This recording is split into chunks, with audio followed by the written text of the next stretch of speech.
Hello, my name is Cheyenne Nelson, and my presentation is going to be over technology now replacing sleep. I wanted to start off my presentation with a quote from Andrew Brown. He once said, "The internet is so big, so powerful, and pointless that for some people it is a complete substitute for life." I really like this quote because I feel that it gives us a good foundation to start a topic off on. Basically, what he's saying is that we are so attached to our phone, so attached to our internet, Facebook, that we're forgetting to enjoy life itself. We don't go outside and just enjoy nature or go outside and have a barbecue with friends. We're constantly texting. Or even when we do these things, we're still on our phone. We're checking Facebook, seeing what the latest news is. So I feel like this was a good quote that he said to kind of illustrate my point I'm trying to get across.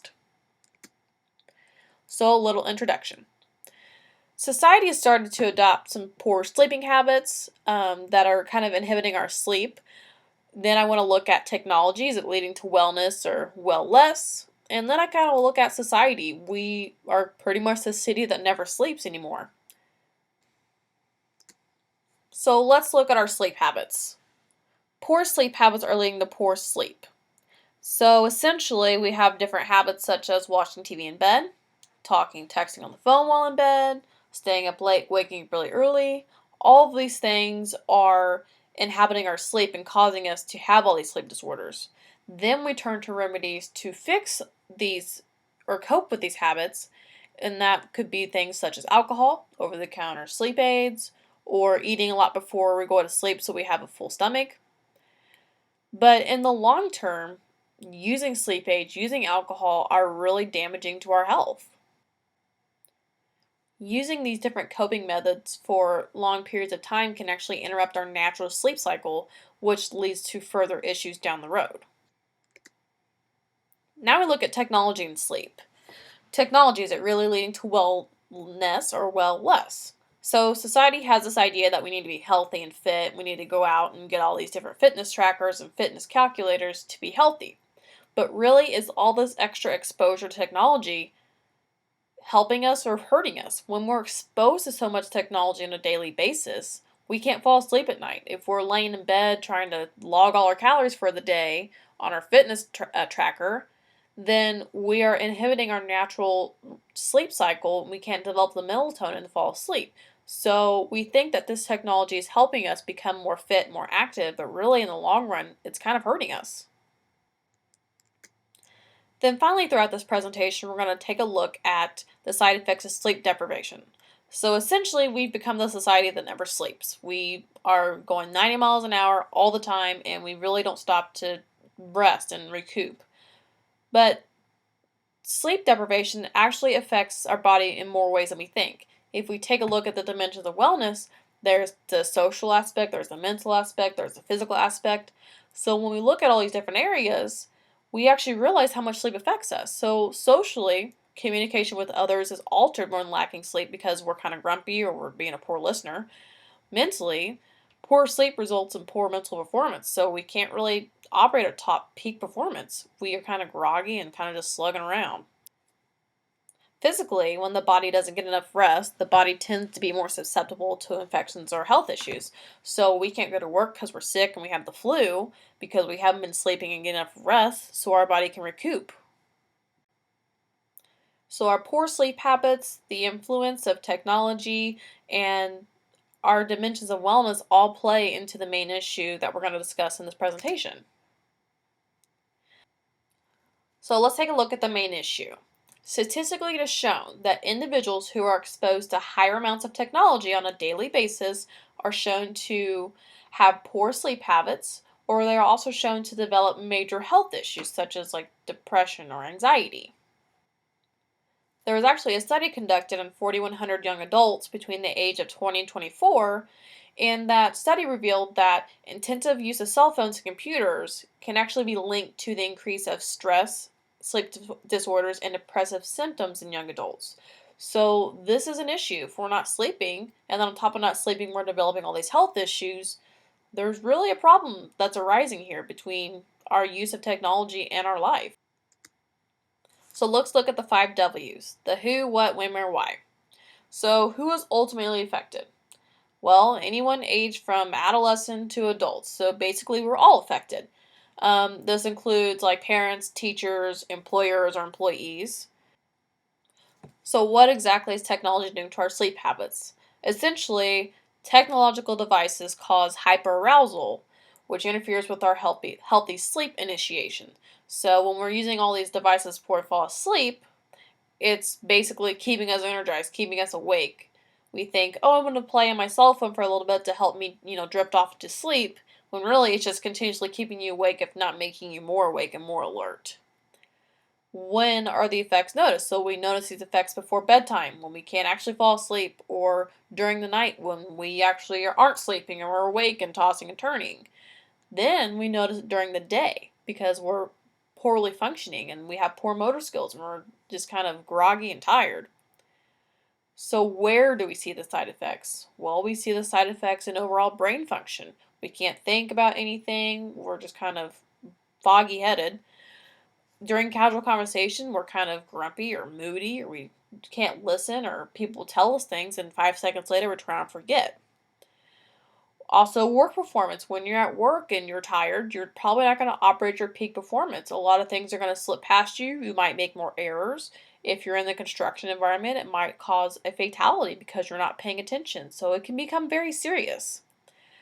Essentially, without sufficient sleep, our brains just become foggy, our moods are cranky, and our workplace productivity goes downhill. So, why are all these effects happening? Well, essentially, the artificial light from TV and computer screens affects melatonin production and throws off our natural sleep rhythms, preventing deep restorative sleep. So, not only are we entertained by the technology, but the light messes with our body's chemistry. So, when we don't develop the melatonin, we don't actually fall asleep. And this is where the sleep pills come into play, because when we don't have that melatonin, we replace it with artificial melatonin to help us kind of fall asleep and able to get some kind of rest. So let's get down to the science. Some sleep studies were conducted. One was with 12 adolescent good sleepers. They went through 2 nights of 10-hour sleep opportunities and 1 night of sleep deprivation. So they had 2 nights perfect sleep, 1 night where they were up all night. Every 2 hours during the wakefulness, they completed a profile of mood states, just kind of a little essay. Following 1 night of sleep deprivation, mind you, most of us have several nights of sleep deprivation, so this is kind of impressive. But after 1 night, the subscales of depression, anger, confusion, anxiety, and fatigue were compared across the days. All mood states significantly worsened following 1 night without sleep. So, taking this in consideration, I personally probably lose several nights of sleep during a week. So whenever they show this over 1 night of sleep deprivation, it's kind of shocking when we turn around and look at, 2 or 3 nights a week of sleep deprivation. How is this really ultimately affecting us? And then after the sleep study, they looked at the mental disorders. Females showed a greater vulnerability to mood deficits following sleep loss. They had greater depressed mood and anxiety following sleep deprivation. So when we show all these mental disorders of anxiety and depression, and then we look at where females are more vulnerable, this kind of brings in the gender roles. Do females need more sleep than males? I mean, this could possibly lead to even more research. I mean, they say that children need more sleep than adults, but now is there a gender deficit between male and female whenever we need sleep? So it was kind of interesting to look at these different sleep studies and kind of see how they ultimately affected us. Another poll was conducted in 2006, the Sleep in America poll. After this was conducted, which this is crazy to me, but 97% of teens had at least one technological device in their bedroom. When I grew up, we basically had TV in the living room and that was it. So this is kind of impressive. Um, so looking at the 97% that were surveyed, 90% of them had an MP3 player, 57% of them had TVs, 42% of them had cell phones, 28% had computers, and 21% had internet access. Now, let's kind of take this in consideration here. This was done in 2006, so let's look at 2015. I can almost guarantee you that internet access has tripled, if not quadrupled, for The internet access in bedrooms, computers, absolutely. Everything is becoming more technological. I mean, think of like the online schooling like we're in now. Cell phones, I'm almost 100% have at least doubled. So I would find this interesting if they did another Sleep in America poll to kind of see where we're at now compared to 2006. So ultimately, what can we do about it? How are we going to change what we're doing? How are we going to plan to make our sleep a more priority? With our changes, small changes are going to lead to big results. So we need to kind of unplug ourselves. Some things like don't use technology within an hour of going to sleep, or setting time for kids to use technology, or don't have a TV in the bedroom at night. Small things like this are going to add up and kind of distance ourselves from technology. So at night, you could try reading a book instead of watching TV, or have children play outside instead of inside with computers and iPads so they can naturally burn off energy. Then there's apps. There's always an app for that. Apps such as Time Away and Dinner Time help parents control adolescents' screen time so they aren't exposed to so much. So they can set a time to say, yes, you can play on your Kindle between 6 and 7 p.m., but after that, it's time to put it away and go to bed. This makes it a little bit easier on parents to monitor children's screen time. But overall, my main plan to get this change started is just creating awareness. Many of us are just kind of blind to kind of how sleep is really affecting our lives. And so I think that creating awareness is just kind of spark the change. If we're aware that, our work's affected, our social life is affected on all these different dimensions of our wellness, then I think it's going to motivate us more to make these changes. So we can address this in a PTA meeting concern, saying, hey, let's kind of pull our kids back from technology and kind of put them outside a little more. Or workplaces could hold wellness events explaining the concerns of technology and sleep. Different aspects that we can kind of just make everyone aware of how this is really helping us or hurting us can maybe, get us motivated and get going. I mean, physicians' offices, doctors can request that patients coming in for sleep aids try to distance themselves from technology before bedtime. Maybe that will kind of help their sleep patterns. Don't just kind of give them the sleep aids and say, here's a sleep pill, this will help you. Make changes in your environment.